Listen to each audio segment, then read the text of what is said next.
Bismillahirrahmanirrahim. Assalamualaikum warahmatullahi wabarakatuh. Waalaikumsalam warahmatullahi wabarakatuh. Selamat siang, Pak Heri. Siang Pak Doni. Oh ya, gimana persiapan hari ini untuk melakukan pembelajaran? Siap laksanakan Pak Doni. Oh ya, baik ya.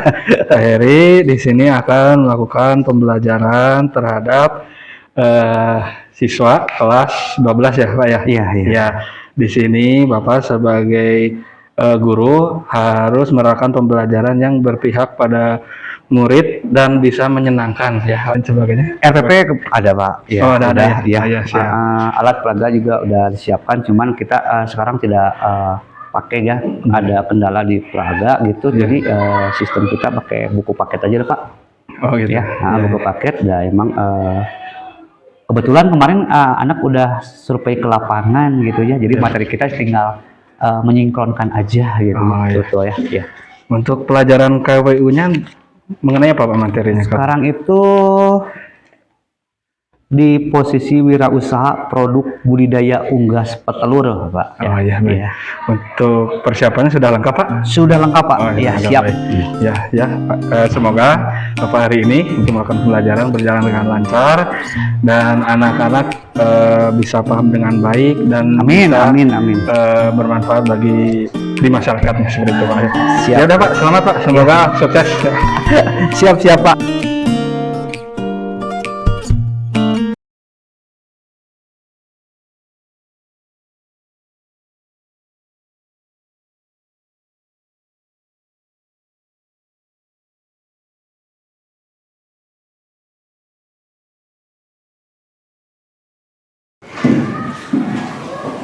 Oke, mulai kita sebelum pembelajaran bisa pimpin doa sama ketua kelas atau sama sekretaris bendahara siapa? Aku pimpin Duduk siaplah. Semoga mari kita berdoa kepada Allah masing-masing. Mari.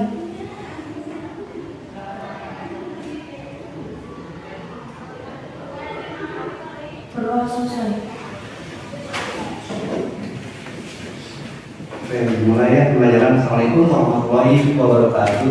Waalaikumsalam warahmatullahi wabarakatuh. Sebelum melanjutkan pembelajaran yang minggu kemarin, kita start dulu ya. Pertama dari Adam Safira ada Adi Paujan,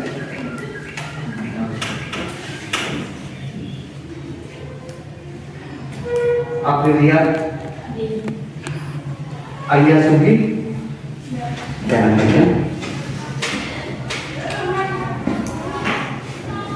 Ayu Bayu, Denny Mulyawan, Ferdi Agustin, Fitria, Kamaludin. Oke, Kamaludin hadir ya. Lina, Krisnawati, M. Ali Agus Cahyono, Mayan, Nur Sapitri, Pipi, Ridwan Hasanuddin, Rizky Supriyadi, Saiful, Sipak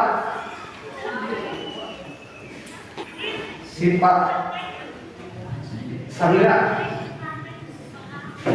Sioki Fauzia, Siti Nuraida, Solehuddin, Sri Susanti,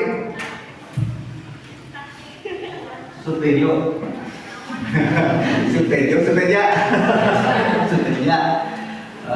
Taisa,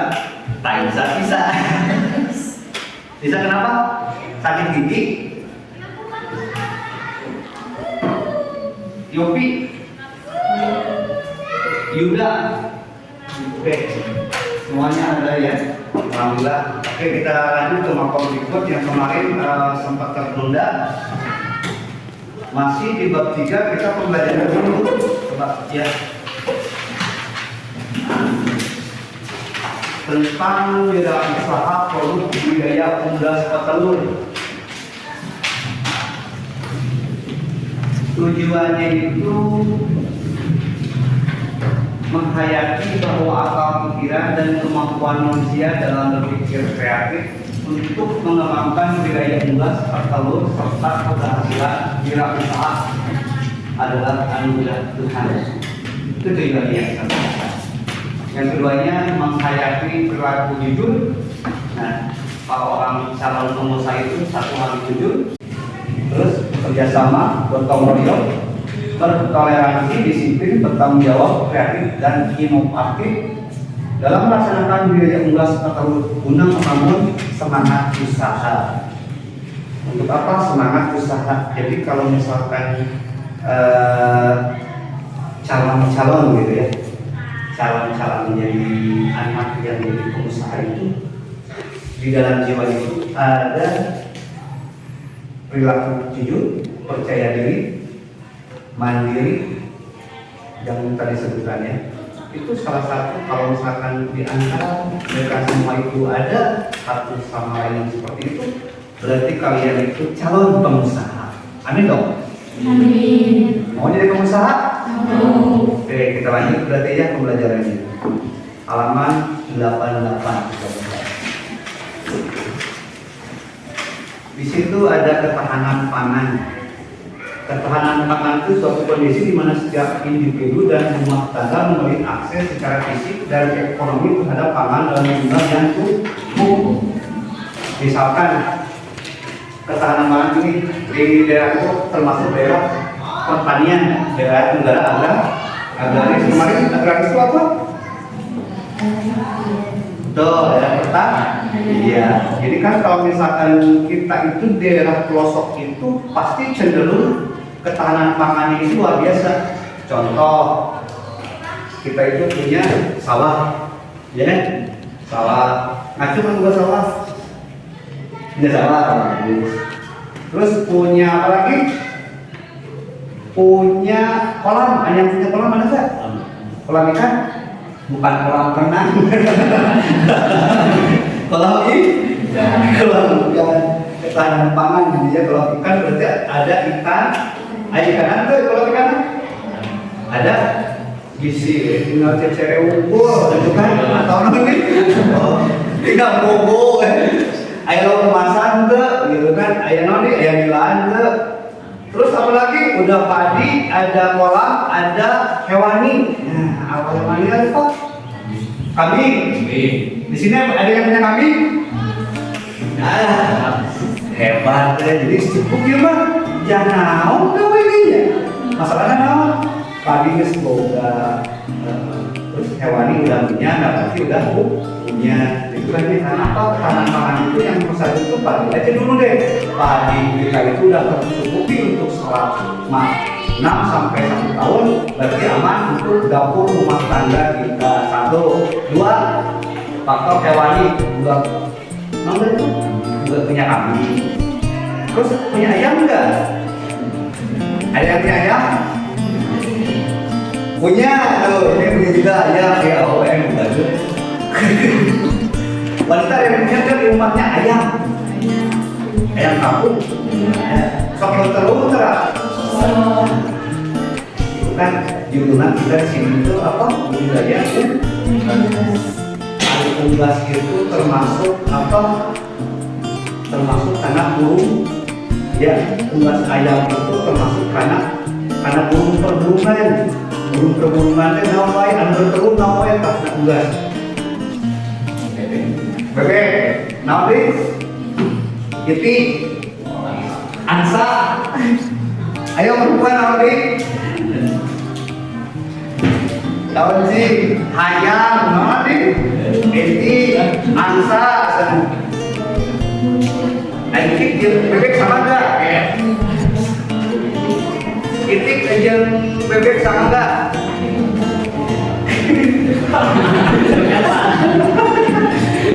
Satu lagi ayam apa? Puyuh. Intinya akhirnya pembedanya apa? Pembedanya itu misalkan, jadi kalau calon pengusaha itu harus tahu, harus apa bedanya itu telur ayam itu seperti apa, telur bebek seperti apa, telur angsa seperti apa, telur bebek seperti apa. Itu calon pengusaha dan harus observasi ke pasar, gitu kan? Sebelum kalian itu jalan-jalan misalkan pengen lebih detail ke perusahaannya atau ke bagian produksi atau bagian namanya itu yang punya kayak di kita itu ada di daerah mana ya, peternakan ayam itu mana sih? Di daerah terdekat itu lihat sini apa nih? Batas. Tuh batas ada itu kan contoh apa peternakan apa? Di situ peternakan ayam perusahaan besar. Nah kita itu juga bisa seperti itu, awalnya dari satu ayam. Tapi urusan jodoh udah ayam mah gitu ya. Jadi harus detail gitu ya. Ayam lebih detail kita bisa misalkan ayam ini usaha ayam banyak, tinggal baca-baca misalkan di medsos media sosial sekarang itu banyak ya. Oke lanjut, tong panjang deui urang anak-anak lomba satu.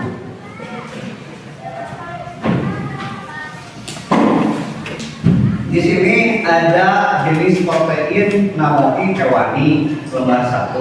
Nah sekarang tugasnya karena kalian bukunya dipegang semua ya, dibagi kelompok aja deh. Kelompok 1 ini per 2 orang aja, satu kelompok 2 orang. Berarti totalnya ada 9 kelompok ini ya. Kelompok 1, kelompok 2, kelompok 3, kelompok saya dulu. Ini kelompok 1. Lembar 1, lembar 1. Nah ini ya, nanti kita presentasi bareng-bareng. Ini kelompok 2.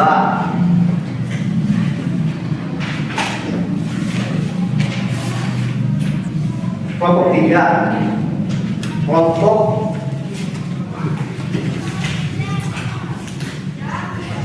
5. Ini 4.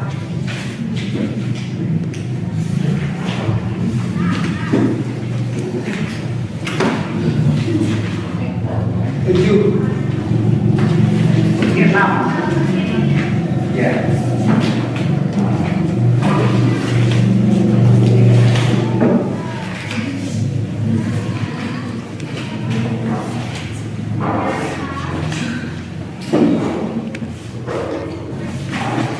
Itu 7. Ini 7.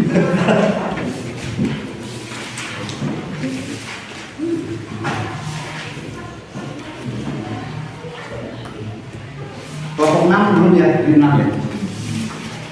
Pas ya semua ya. Ada yang kebagian ya? Kelompok 6 itu 1, 2, yang 3 mana? 3, 4 mana? 4, 5, 6, 7, 8 ya? Untuk lembar kerja ya.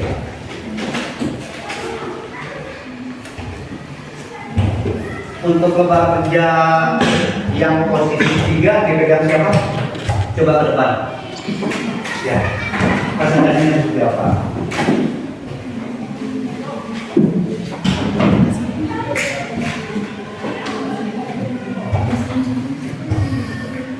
Assalamualaikum warahmatullahi wabarakatuh. Waalaikumsalam. Di sini kami akan mempresentasikan hasil kerjasama kami. Kelompok 3. Hasil observasi jenis wirausaha di bidang unggas telur. Setelah kami melakukan observasi ke tempat budidaya unggas telur, ada beberapa jenis yang kami observasi. Yang pertama ada sistem kandang. Sistem kandang ini, apakah kandang yang disediakan sudah layak untuk dijadikan tempat budidaya atau tidak? Yang kedua ada lokasi kandang. Apakah lokasi yang disediakan strategis atau tidak? Yang ketiga ada ukuran bahan yang digunakan. Apakah berkualitas atau tidaknya? Yang keempat ada kebersihan lingkungan. Ya cukup. Ya, terima kasih. Sekian dari kami. warahmatullahi wabarakatuh. Jadi yang lembar 3 itu observasi jenis wirausaha di bidang unggas petelur. Memang tuh si tempat itu sistem kandangnya itu seperti apa? Kalau kita pengen berwirausaha ya, jadi bukan tak kayak tadi kita punya ayam di rumah 3 biji 4 biji, ini mencakup 100 sampai 1000 ekor. Langsung 1000 ekor malah mungkin disimpan di belakang rumah, gitu kan ya. Jadi harus ada sistem kandang, betul, sistem kandang, lokasi kandang. Gunanya untuk apa lokasi kandang? Lokasi kandang itu berguna untuk ada pembatas antara pelaku si usaha dengan lingkungan. Di sini ada pencemaran, polusi mana? Tapi kandang banyak ya. Yaitu yang nomor satunya apa? Berbau, gitu kan ya. Terus apa lagi? Lava, buangnya akibat dari dampak budidaya unggas itu. Gitu. Satu itu ya yang harus dipertimbangkan. Terus itu bisa posisi 3-nya apa tadi? Ukuran apa? Ukuran kandang. Ukuran kandang itu butuh apa? Jadi kalau misalnya detail itu jenis ukuran layak 100 ekor itu ukuran berapa? Bukannya wah mungkin akhirnya misalkan 100 ekor ukuran 2 kali 2 kumaha kayak gitu kan. Logikanya kayaknya sehingga nanti pakai pilih gitu ya. Besok nanti meninggal. Ya, terus kebersihan, betul, kebersihan juga harus dijaga. Buat apa? Supaya si ayamnya itu selalu sehat, ya. Tuh.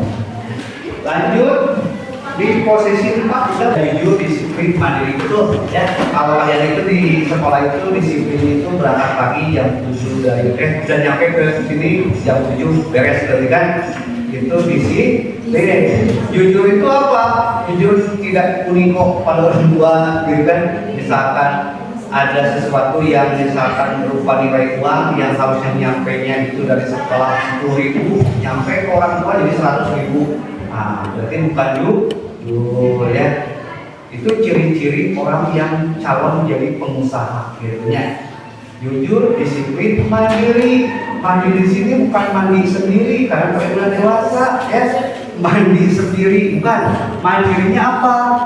Jadi kalau misalkan kegiatan apapun, ya kegiatan apapun kayak kalian berangkat dari rumah, kalau waktu SD, SMP itu diantar, kalau sekarang berangkat sendiri, ya. Terus mengerjakan tugas seperti sekarang juga dikerjakan sendiri. Itu mandiri di sini itu aja dulu deh. Karena untuk misalkan jadi berperilaku, jadi pengusaha atau berbisnis itu modal kuatnya itu 3 hal yang tadi: jujur, disiplin, mandiri. Lanjut ke hal yang berikutnya. Siapa? Ya siap? Ada yang siap? Maju.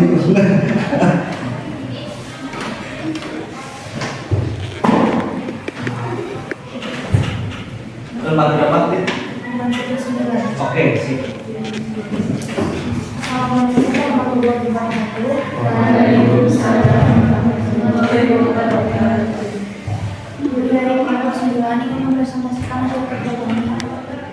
Yaitu bahan yang dapat dijadikan sumber pakan ternak unggas petelur. Yang pertama, jagung, kedua singkong, 3 beras, 4 kedelai, yang kelima melon.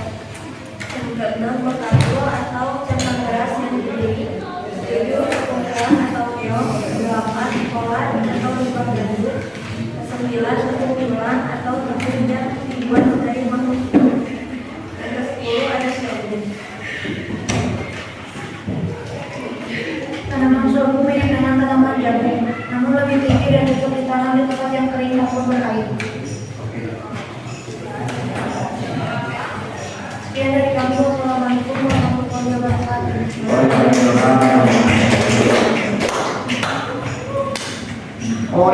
seminar itu pengenalan tentang bahan kebutuhan makanannya ya. Jadi asupan yang pas untuk ayam telur itu tadi disebutkan kelompok 9 yang besar di jagung ya. Jagung, ada bakatut, ada ubi, ada peres, ada apa? Poira,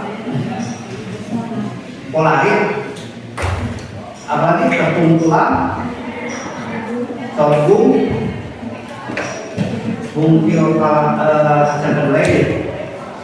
Jadi sebenarnya itu bahan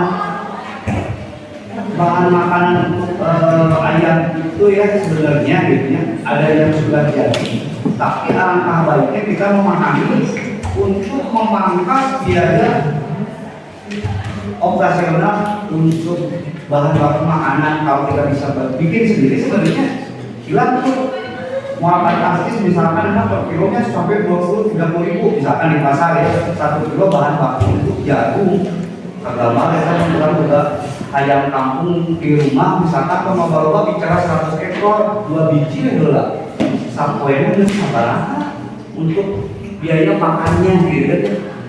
Makanya kita harus bisa belajar bina bahan untuk kebutuhan makanannya kayak jagung. Bagusnya kita nanam jagung gitu ya, jagung ditanam. Jadi akhirnya bisa sedikit biaya untuk bahan pakan si ternak ayam ini gitu kan. Kalau konsentrasi kita terlalu banyak, boro-boro yang mengambil keuntungan habis untuk biaya apa? Kalian punya ayam nih dari anteknya. Ada bukan ayam atau kecuali ayam kecuali domba berarti pakai itu ayam misalkan dikasih pakan di antek itu tapi kan pegang ya. Ayamnya pegang kan dikasih pakan. Tapi ini kan kita bukan untuk memenuhi gizi rumah tangga, kita kan berbicaranya apa untuk berwirausaha ya betul. Jadi mungkin bicaranya 1 ekor, bicaranya 100 sampai ribuan ekor, makanya kita harus bisa paham betul. Setelah jagung daerah kita nggak ada itu apa? Bakatut. Kalau bakatut nggak ada, ubi. Kalau nggak ada ubi, pelet. Kalau nggak ada pelet, sorghum juga bisa. Atau di sini keong mas. Mengenai keong mas kita misalkan bisa itu jadi campuran sebenarnya nggak mungkin dikasih keong mas gitu total. Sehingga ayam diletakkan dalam keong mas total apa? Kagak apa. Sehingga orang gitu tiap hari nasi putih, terus kok dikasih lauk pauk nasi gana besok nanti kerang. Takut di rumahnya. Lanjut, siapa yang belum? Sok mas.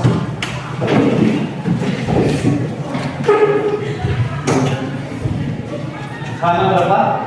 6. Waalaikumsalam. Kami dari kelompok 6 akan mendiskusikan atau mempresentasikan peluang, tantangan dan motivasi internal dalam berbudidaya unggas petelur.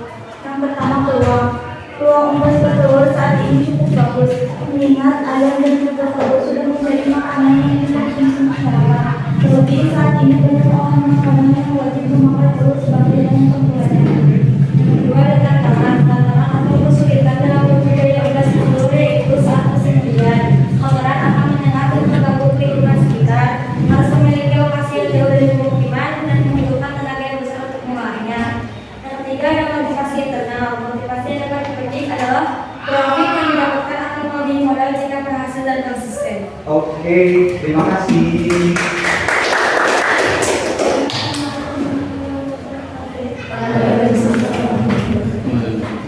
Di sini ada jenis tugas, peluang, tantangan, motivasi.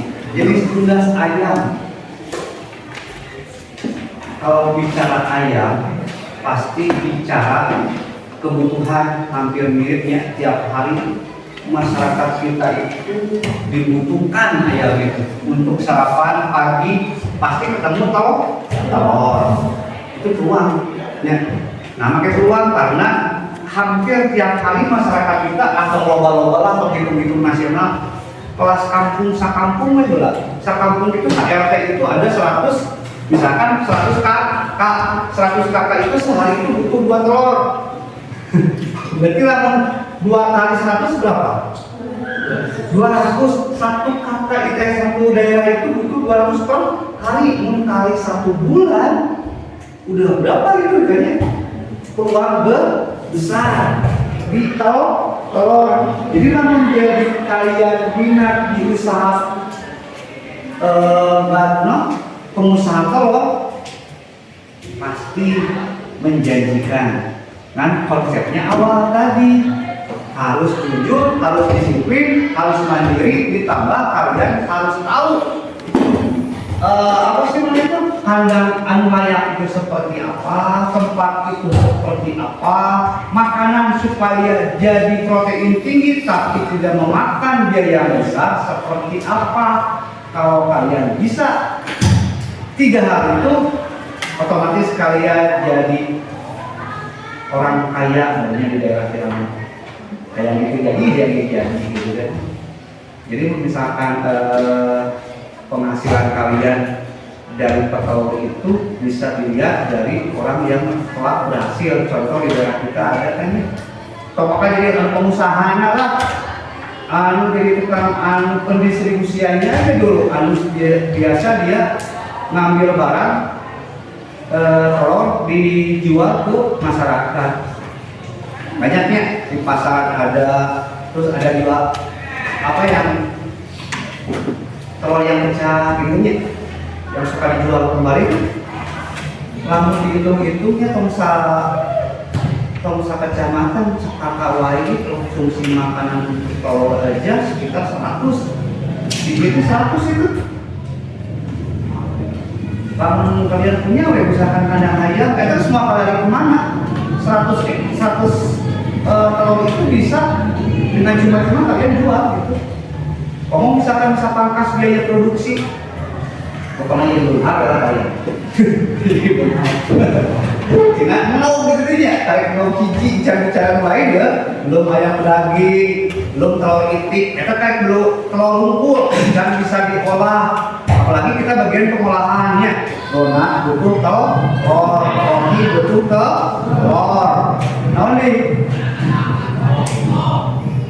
kue kek butuh telur. Sarapan pagi pakai telur dari telur, ayo, makanlah misalkan telur itu hampir plus dengan nasi, hampir itu nasi dibutuhkan, telur juga dibutuhkan. Itu baru 1 pot. Lanjut lembar berikut, siapa yang belum? Next. Waalaikumsalam warahmatullahi wabarakatuh. Kami dari kelompok 4 ingin menyampaikan hasil survei jenis wirausaha bidang unggas petelur.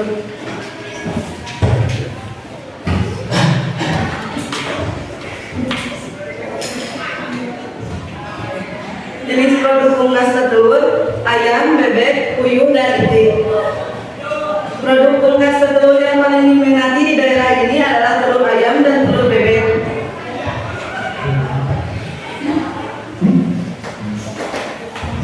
Usaha yang dapat dilakukan agar produk unggas petelur yang dihasilkan lebih dingin.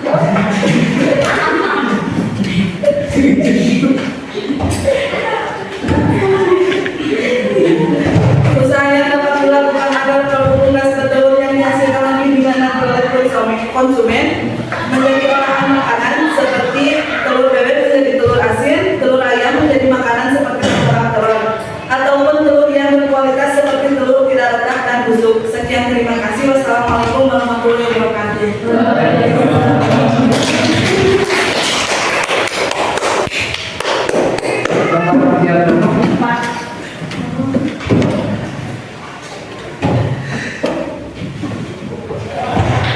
Sudah dijelaskan tadi ya. Jadi yang banyak diminati itu hampir 3 jenis telur itu diminati, tapi ada yang lebih menonjol, yaitu Satu ayam sama bebek. Itu dua hal ya. Jadi kalau kalian pengen coba jadi pengusaha itu, apalagi kita di daerah, ada potensi luar biasa dari dua hal itu, ayam sama bebek. Ya, lanjut. Belakang.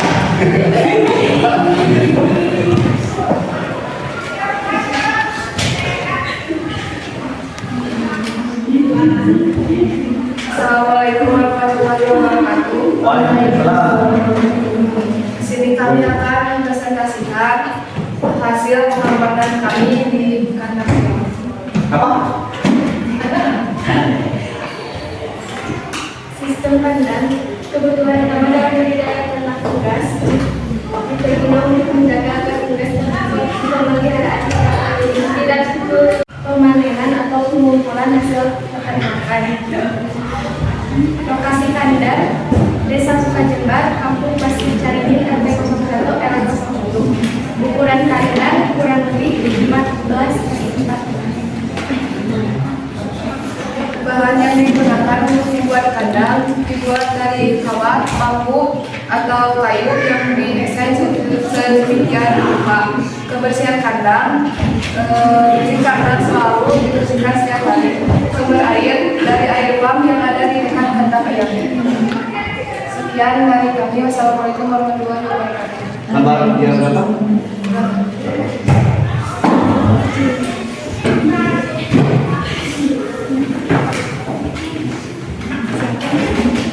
Oke, terima kasih untuk lembar kerja 8. Karena yang nomor 8 itu butuh cek lokasi ya. Butuh cek lokasi karena lokasi kandang seperti apa, ukuran kandangnya itu layaknya itu seperti apa, bahan yang digunakan untuk membuat kandang supaya misalkan bisa bertahan lama seperti apa, atau misalkan kalau di kita itu emang banyak sih pakai bambu ya. Kemarin dari bambu bukan? Dari bambu. Kebersihan kandang, nah itu sanitasinya itu emang penting banget.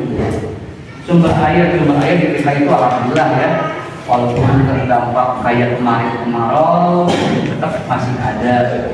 Memang di beberapa titik air itu tidak ada, tapi tidak sepasal yang di daerah lain. Maka kita harus tetap menjaga alam ini, tetap menjaga dalam artian agar tetap bisa ada sumber air yang sangat luar biasa di daerah kita. Oke, lembar kerja berikut siapa? Lembar kerja berapa?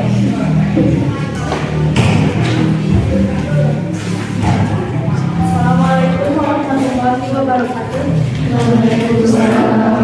Jenis unggas petelur.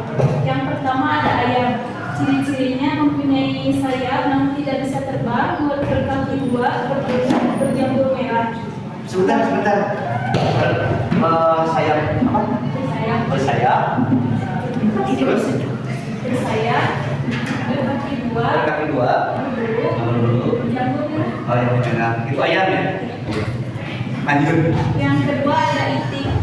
Mempunyai sayap yang tidak bisa terbang, berkaki dua, berbulu coklat, dan berpatok panjang melengkung. Nah, mungkin isi terang antara itikin ayam juga itu kemana?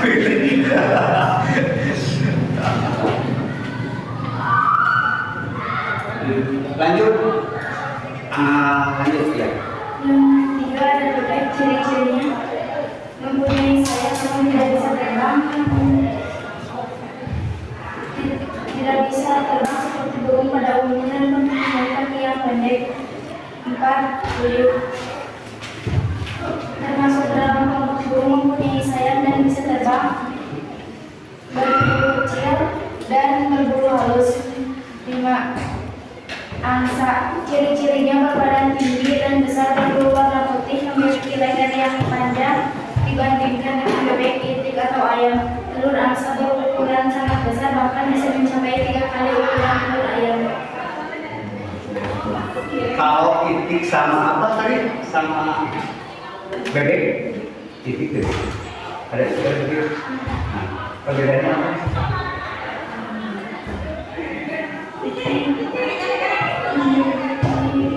Badan yang lebih kecil daripada bebek. Nah, tadi ada pertanyaan di belakang ya. Tadi itu I titik jin bebek itu sama enggak katanya. Jadi itu I si bebek itu ada pakai boy gitu. I titik ramping gitu. Tadi lah ya. Jadi bisa itu paham. Oke. Mungkin kalau dia ada motor titik berarti B. Lampu ramping berarti ini. Oke. Ya, terima kasih. Wassalamualaikum warahmatullahi wabarakatuh. Waalaikumsalam. Next, ayo.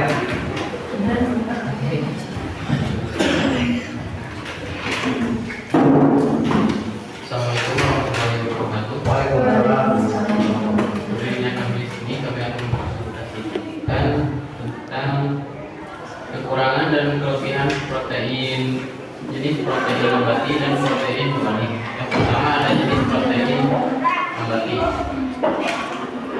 Kelebihan dari protein nabati mampu mengandung berbagai nutrisi lainnya, karbohidrat, kompleks, serat, vitamin, mineral, dan zat-zat lain. Kekurangan dari protein nabati tidak memiliki kandungan asam amino yang lengkap, contohnya seperti kacang kedelai.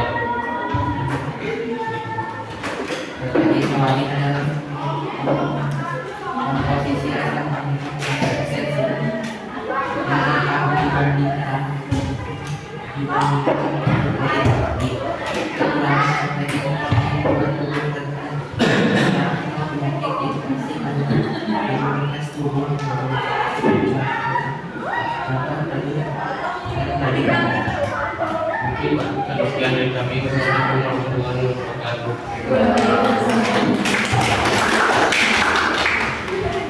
Lemak pada saat itu ada protein nabati, ada protein hewani. Jadi kalau protein nabati itu tadi itu ada asam amino ya. Kalau ini kekurangannya berarti tidak ada asam amino tapi kecil kadarnya gitu kan. Kalau hewani itu memang mengandung kadar memiliki komposisi asam amino yang tinggi. Jadi kalau misalkan kalian pengen cerdas, ada yang tahu nggak asam amino yang paling tinggi hewani itu apa? Asam amino yang paling tinggi itu hewani itu apa?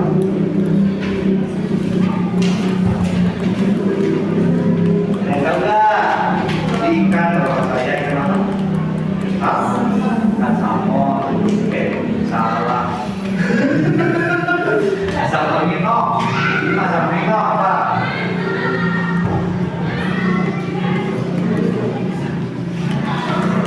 Ada tahu nggak?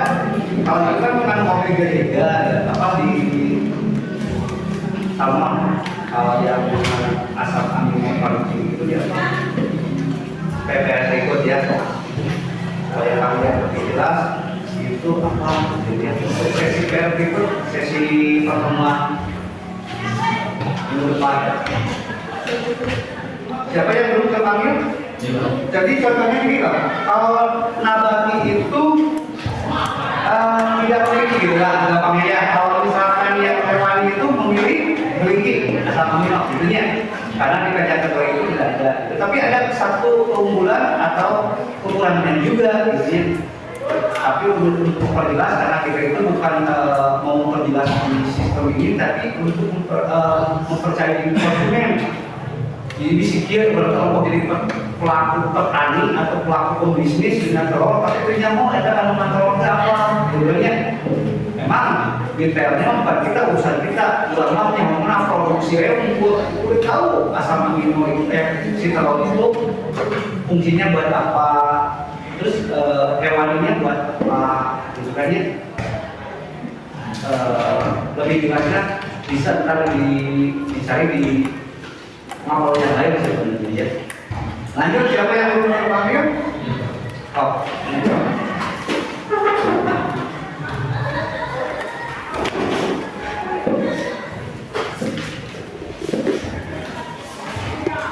Assalamualaikum warahmatullahi wabarakatuh. Kami dari kelompok 2 ingin mempresentasikan hasil diskusi kami berdua.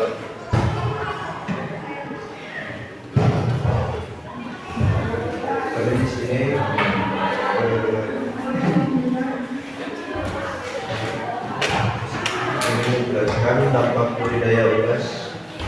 bertelur terhadap ketersediaan sumber protein hewani. Budidaya unggas telurnya ayam petelur memiliki dampak positif terhadap ketersediaan sumber protein hewani. Telur merupakan salah satu alternatif sumber protein hewani yang terjangkau oleh masyarakat, sehingga dengan pendapatan masyarakat yang menengah ke bawah pun dapat tercukupi sumber protein hewani. Cukup sekian dari kami. Assalamualaikum warahmatullahi wabarakatuh.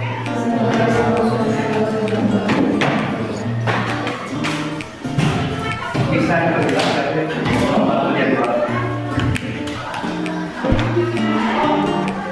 ada yang bisa nggak yang nomor jadul? Dampak budidaya unggas terus terhadap kesejahteraan sumber protein hewani.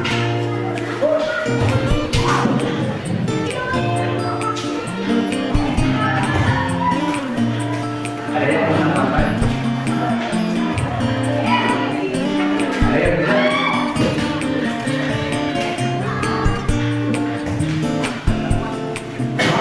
Siapa?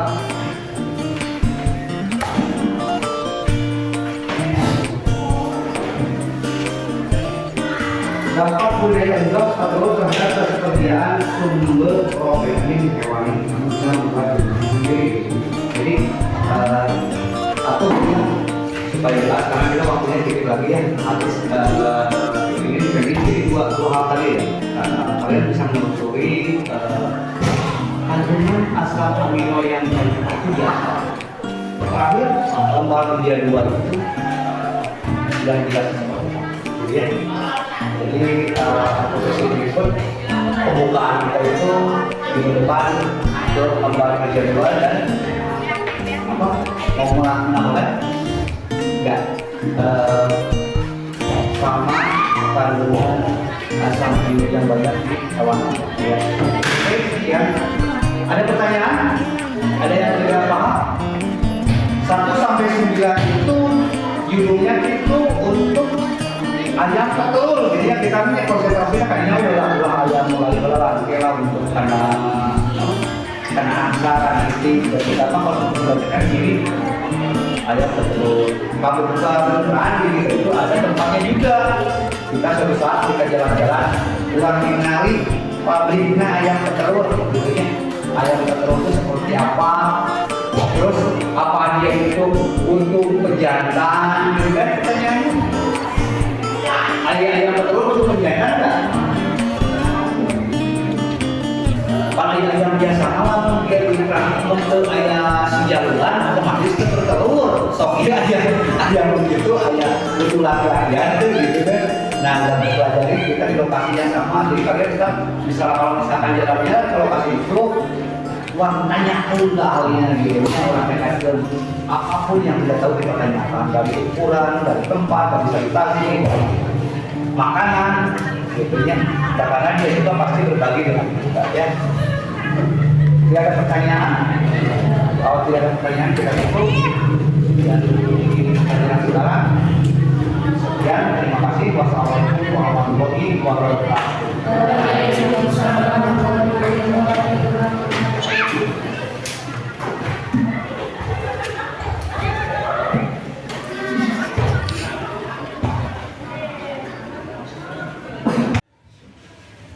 Assalamualaikum warahmatullahi wabarakatuh. Waalaikumsalam warahmatullahi wabarakatuh. Terima kasih kepada Bapak PP Pade sudah menghadiri PI 5 di sekolah kami, dan terima kasih kepada Bapak Edi yang sudah hadir pada coaching kita kali ini ya. Baik Bapak, kita hari ini saya sebagai coach di sini mau melakukan coaching terhadap Bapak atas kemarin Bapak sudah melakukan pembelajaran di kelas 12 ya.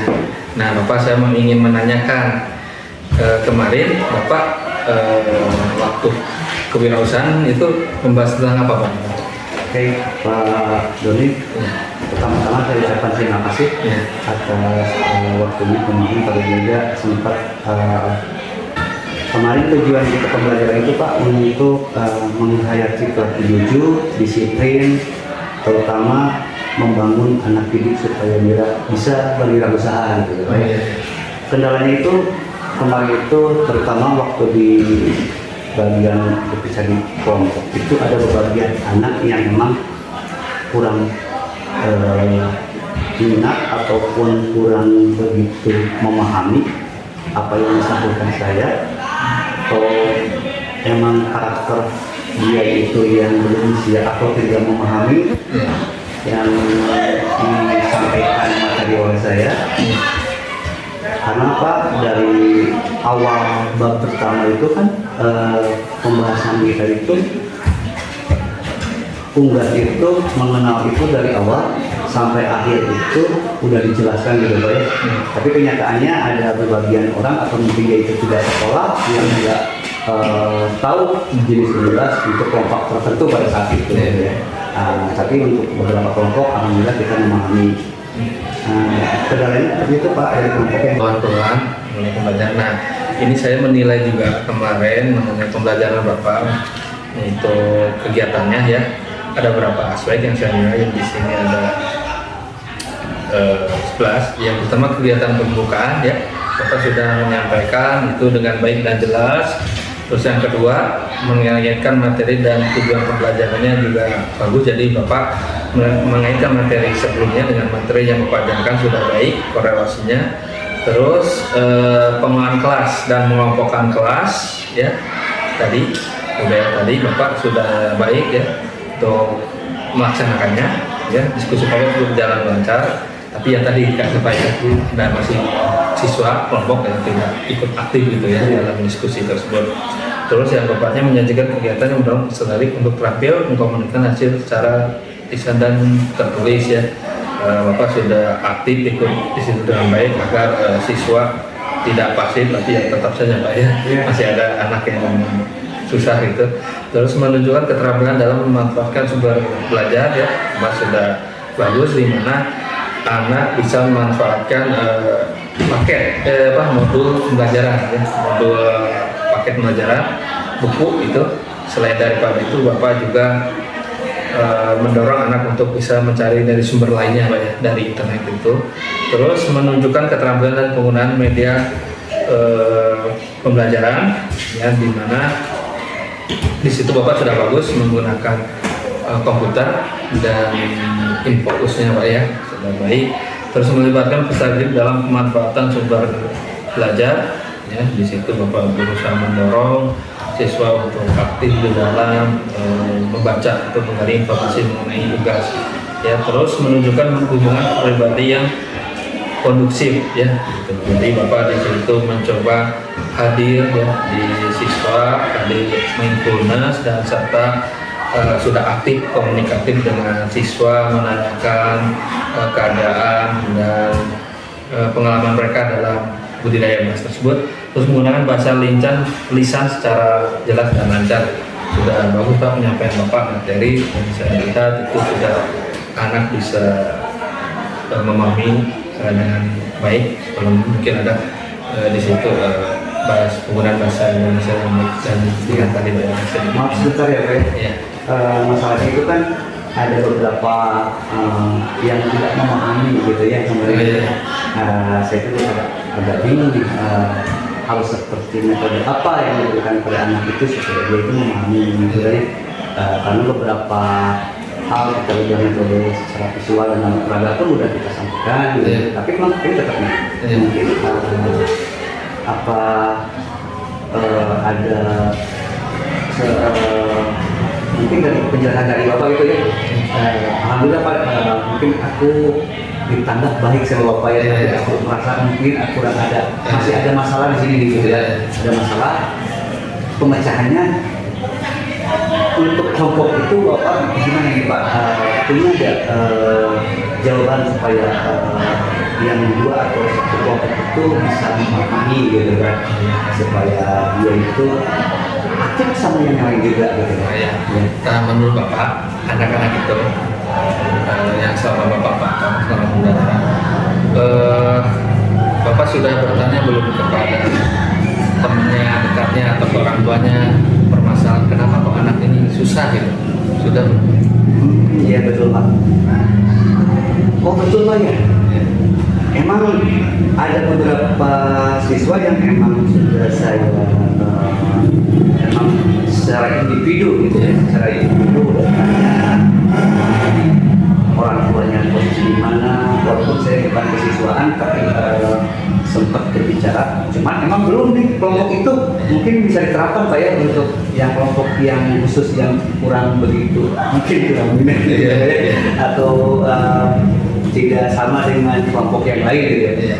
Nah, karena yang kelompok itu belum sempat aku tadi Pak, hanya jadi apa dia itu tinggal sama siapa, terus tinggal jarak tempuhnya jauh apa tidak, apa emang dia malamnya tidak terganggu enggak, karena itu kan hanya kurang tidur gitu Pak.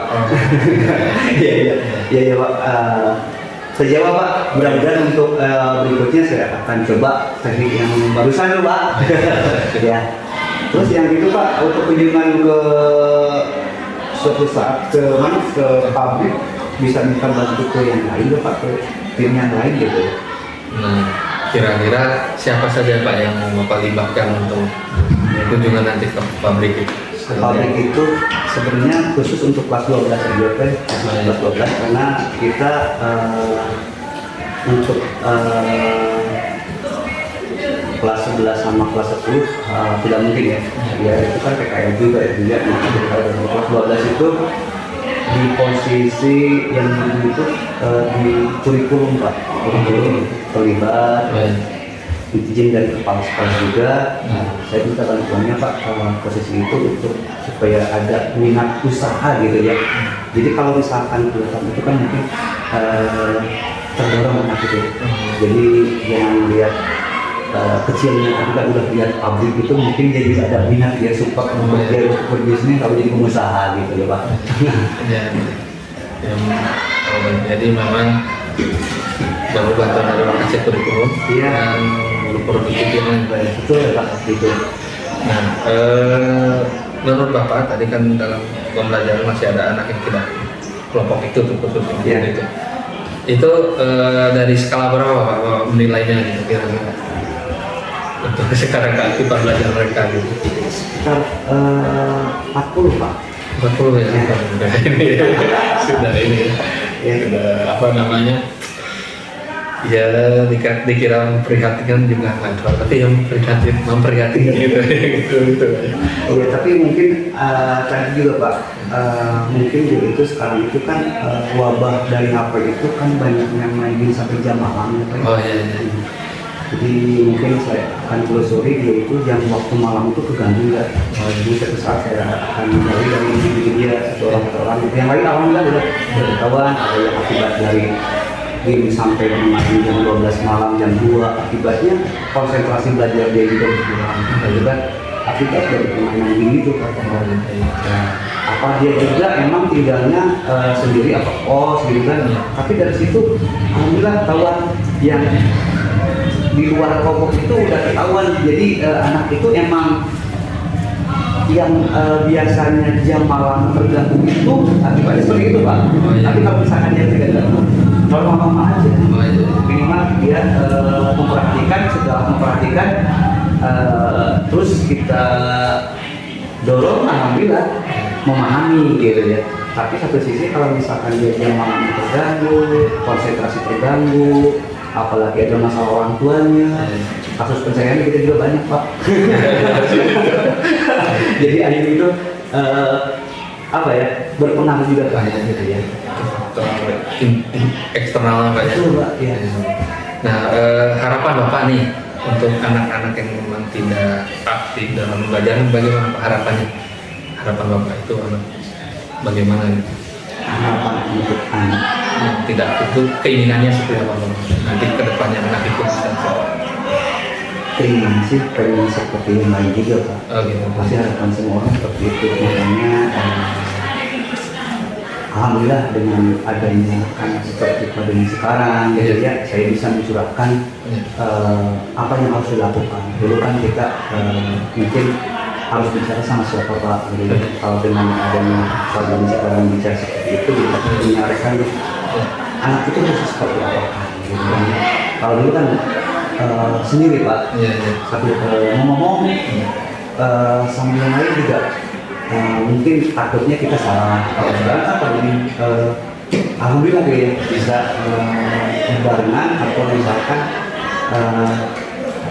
akhirnya aku itu bisa meluapkan apa yang pengen supaya anak didik kita itu menjadi sesuatu yang luar biasa.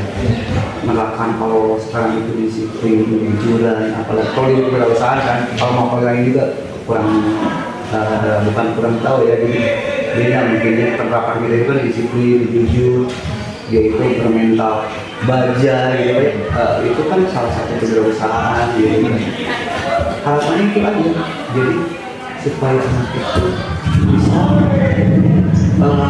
mandiri Pak, mandiri begitu keluar dari SMA itu satu dia bisa bekerja, kalau tidak pun bisa bekerja dia bisa berguna atau tidak berguna pun dia bisa ini besar kecil dari mana seperti ini ya, jangan kalau sisi yang kecil aja dulu deh gitu kan, akhirnya dia tidak terlalu terbang ke kota untuk mencari pekerjaan, harapan seperti itu.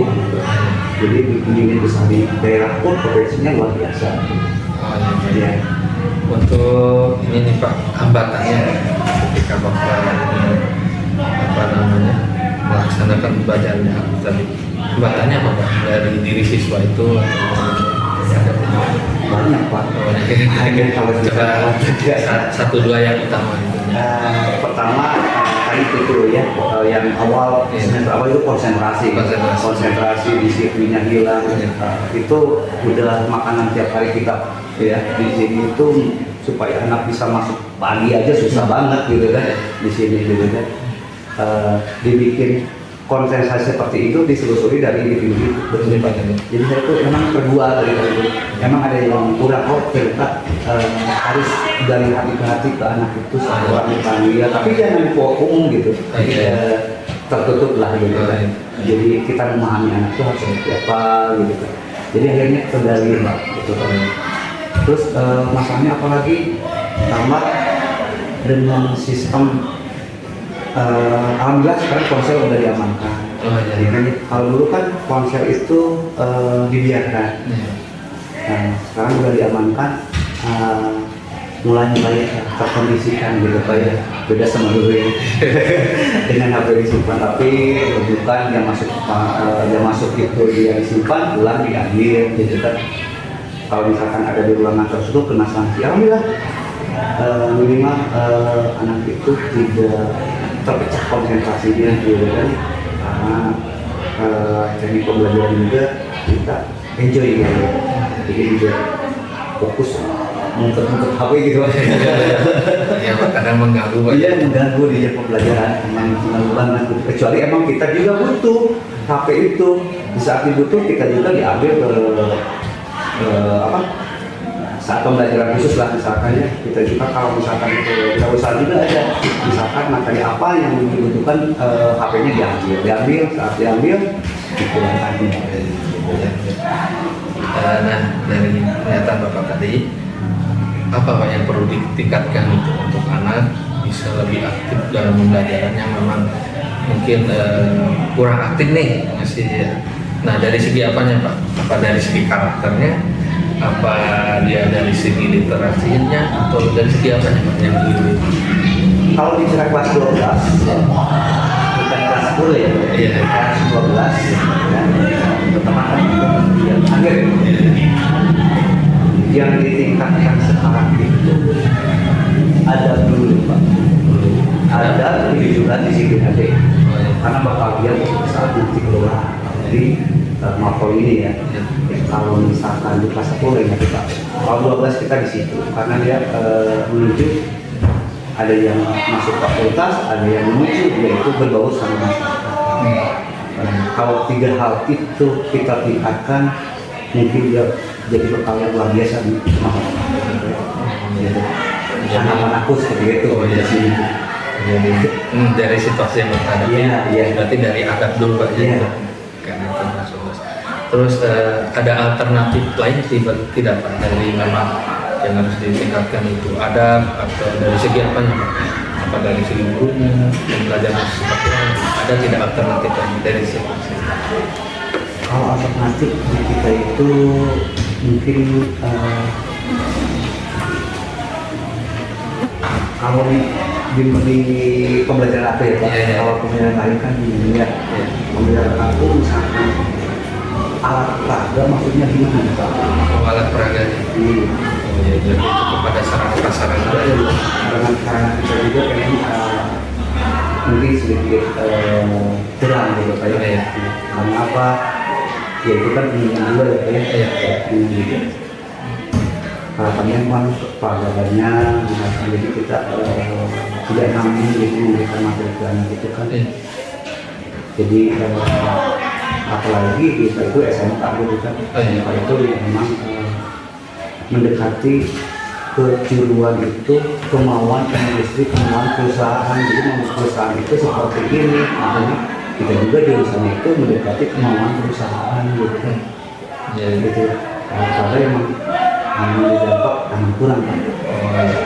Nah, dari pilihan tadi, berbagai pilihan tadi, alternatif tadi, mana yang realistis menurut Bapak yang bisa diterapkan di sekolah? Yang diterapkan ya sesuai dengan jurusan kita Pak. Iya.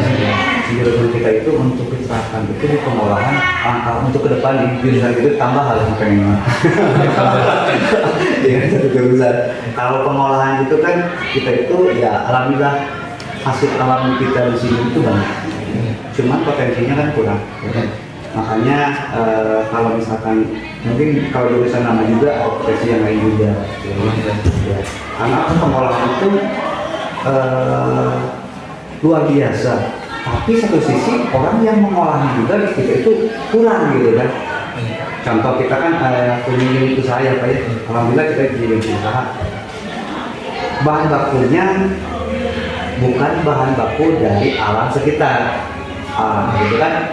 Contoh kalau misalkan gini, kita di sini kan alamnya banyak juga kan bahan bakunya itu kayak singkong, kayak teh gitu kan. Tapi kan bahan baku kita bukan dari sini. Ya. Tapi alhamdulillah juga dari kita mah juga pengolahan apapun itu, jenis apapun itu dibikin jadi berupa makanan atau berupa yang makanan dan bisa dikonsumsi atau bisa dijual jadi nilai tambah dari si penjual itu gitu kan. Contoh misalkan di sini kita di donat gitu kan, memang bahan bakunya bukan alam kita juga gitu kan, tapi kita kan pengolahan akhirnya jadi nilai jual juga gitu kan. Gitu kan. Oh iya, jadi memang itu Bapak dari segi untuk lebih luasnya lagi kan. Tapi kalau untuk segi pengubahan karakter tadi ada, terus untuk sarana prasarana, yang mana yang lebih realistis, berarti mungkin lebih pendekatan tadi dari hati ke hati dengan siswa itu yang realistis untuk bisa dilakukan. Kalau sarpras mungkin banyak tadi ya, pihak yang terlibatnya mungkin Bapak itu tadi yang berbicara dari aplikasi itu. Nah, kira untuk kali ini kapan Bapak akan melakukannya Pak untuk mengubah karakter anak itu yang kurang kita? Kapan Bapak akan melakukannya? Sebenarnya kalau berubah itu memang dari awal juga udah, cuman dengan datangnya pagi saya jadi menggebu-gebu lagi Pak. Awalnya itu emang tensinya turun. Apa takut ini memang salah juga ya sistem saya ini gitu kan, karena gak punya apa sih namanya itu curhatan gitu ya. Harus sama siapa gitu kan ngobrol gitu Pak ya.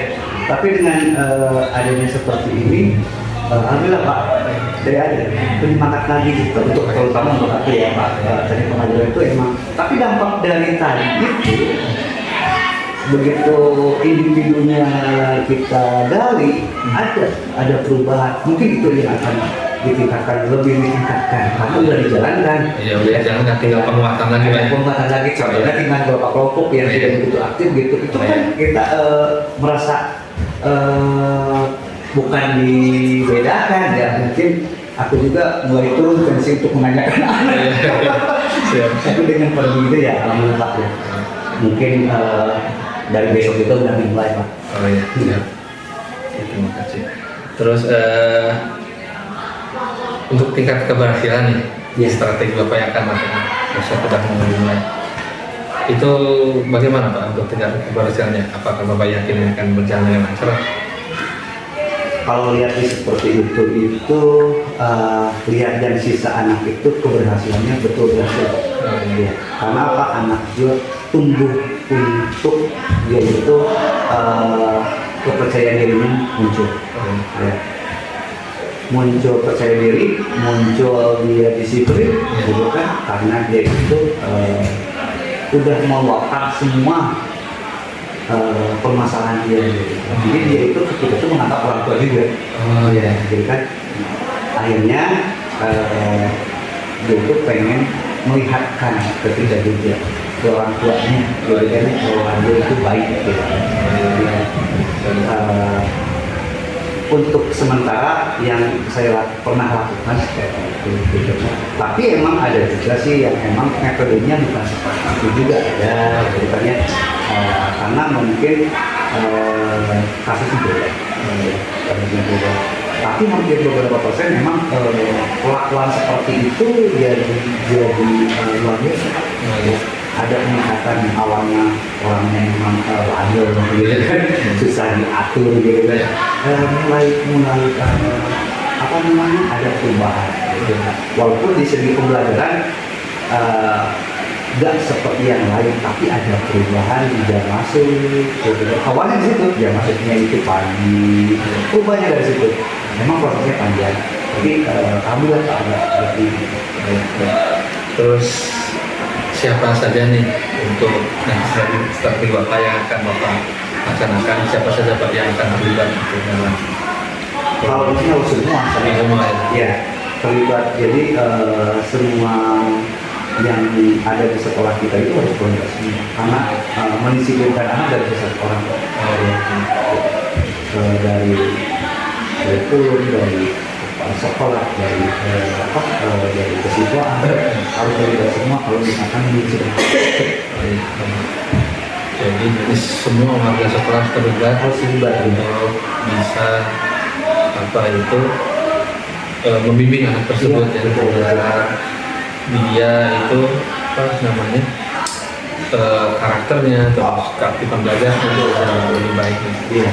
Walaupun mungkin sudah kelas 12 tapi belum terlambat Pak ya. Belum. Iya. Alhamdulillah Pak. Itu cuma hitungan 6 bulan itu perubahan. Uji coba kelas 11 semester akhir, begitu kelas 12 dia perubahan. Jadi 6 bulan itu ada perubahan. Terus, nah sekarang saya mau menanyakan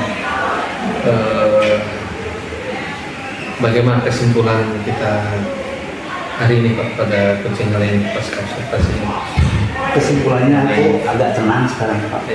Tenang dalam artian punya solusi jawaban yang memang awalnya takut itu salah yang aku pengen apa namanya berubah karakter anak atau sekarang itu memang ringan buat saya itu untuk kedepannya itu emang mungkin ini yang harus dilakukan, harus dilanjutkan itu. Oke. Iya. Nah sekarang perasaan Bapak sudah tenang Pak ya? Iya. Baik Pak, mungkin untuk coaching kita hari ini sampai di sini dulu, dan tadi Bapak sudah menemukan solusi dari permasalahan Bapak dan pembelajaran yang sudah dilaksanakan kemarin, dan saya mudah-mudahan saya doakan bahwa pembelajaran kedepannya bisa berjalan lancar dan anak tersebut bisa berubah perilakunya dan aktif dalam pelajaran. Mungkin itu saja Pak dari saya. Terima kasih Pak untuk coaching ini. Terima kasih Pak. Terima kasih Pak.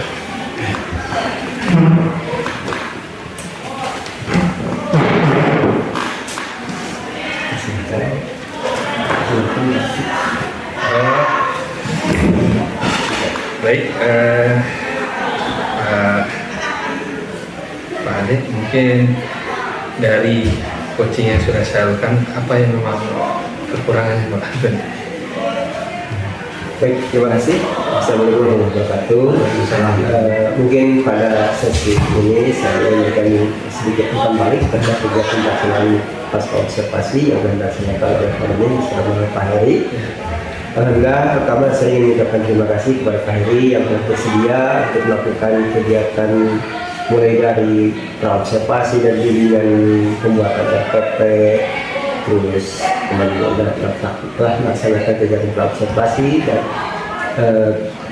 dilanjutkan dengan kegiatan observasi, dan alhamdulillah pada hari ini kita melaksanakan percakapan pasca observasi dengan melaksanakannya metode untuk membuat kegiatan seperti akademis.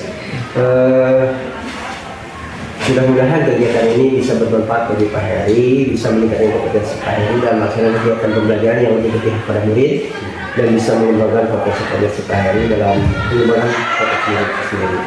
Selanjutnya saya ingin menyampaikan kepada Pak Doni tentang pelaksanaan coaching yang telah kami laksanakan terhadap PK Sejawat, di mana pada pelaksanaan coaching tadi Pak Doni saya kira telah melakukan beberapa hal. Dari prinsip-prinsip coaching yang dilaksanakan, pertama ada kemitraan. Pada sesi ini Pak Doni cukup ya setelah menggali tujuan yang ditetapkan tadi sudah yang seharusnya muncul dari Sejawat sudah ada muncul. Terus Pak Doni juga tidak menggurui, walaupun ada misalkan pertanyaan-pertanyaan yang ditanyakan dari rekan Sejawat tentang solusi, tapi di sini Pak Doni telah menggali bagaimana supaya rekan Sejawat itu sendiri yang memberikan solusinya. Yang kedua, prinsip coaching itu adalah proses kreatif. Jadi tadi saya sudah melihat bahwa diskusinya sudah berjalan dua arah, ada timbal balik antara rekan Sejawat dengan Pak Doni selaku supervisi. Di sini terlihat pembicaraannya berjalan komunikasi berjalan dua arah, tidak hanya monoton dari satu orang.